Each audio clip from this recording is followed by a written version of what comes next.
ఈ రెండు వాక్యాలు చూసినట్లయితే అవిశ్వాసులు ఎక్కడ పడితే అక్కడ వారి మెడలపై వారి వేళ్ల కనుపులపై కొట్టండి అని, మరో వాక్యంలో వారిని ఎక్కడ పడితే అక్కడ చంపండి అని చెప్పడం జరిగింది. ఈ వాక్యంలో చెప్పబడిన విధంగా వారి మెడలపై వారి వేళ్ల కనుపులపై కొట్టండి, వారిని ఎక్కడ పడితే అక్కడ చంపండి అని ఆ వాక్యాలు అసలు ఎవరిని ఉద్దేశించి చెప్పబడినవి అనేది మనం ముఖ్యంగా పరిశీలించి తెలుసుకోవడం చాలా ముఖ్యం. ఇప్పుడు నేను మీ ముందు ముగ్గురు వ్యక్తుల గురించి ప్రస్తావిస్తాను. కాస్త దృష్టి పెడితే ఇట్టే మీకు వారెవరనేది అర్థమైపోతుంది. దేవుడు కొట్టండి చంపండి అని ఆదేశించిన వ్యక్తులు మొదటి రకం. అప్పుడు అక్కడ ఉన్న సకల ముస్లిమేతలను ఉద్దేశించి చెప్పబడిందా? 2. అప్పటి ప్రభుత్వంపై సాయుధులై తిరుగుబాటు చేస్తున్న అప్పటి ముస్లిమేతలను ఉద్దేశించి చెప్పబడిందా? 3. భవిష్యత్తులో రాబోయే సకల ముస్లిమేతలను ఉద్దేశించి చెప్పబడిందా? 3 ఆప్షన్స్ మీకు స్క్రీన్పై కనబడుతున్నాయి కదా. ఆ మూడింట్లో ఎవరి కోసం ఆ ఖురాన్ వాక్యాలు చెప్పబడ్డాయి? కాస్త దృష్టి పెట్టి ఆలోచించండి. Option is second. రెండో వర్గం వారి గురించి మాత్రమే ఉద్దేశించి చెప్పడం జరిగింది.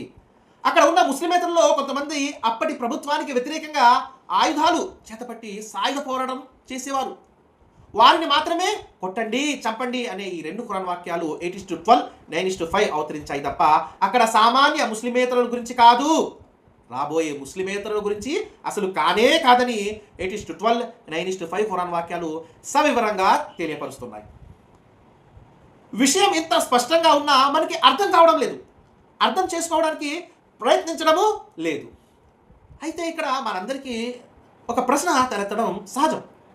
సాయుధులుగా మారిన మాత్రాన వారిని చంపేయాలా అంటే ఖురానే కాదు, భారతదేశ చట్టం కూడా అవును చంపేయాలి అంటుంది. ఐపీసీ సెక్షన్ 121ని మనం పరిశీలించాలి.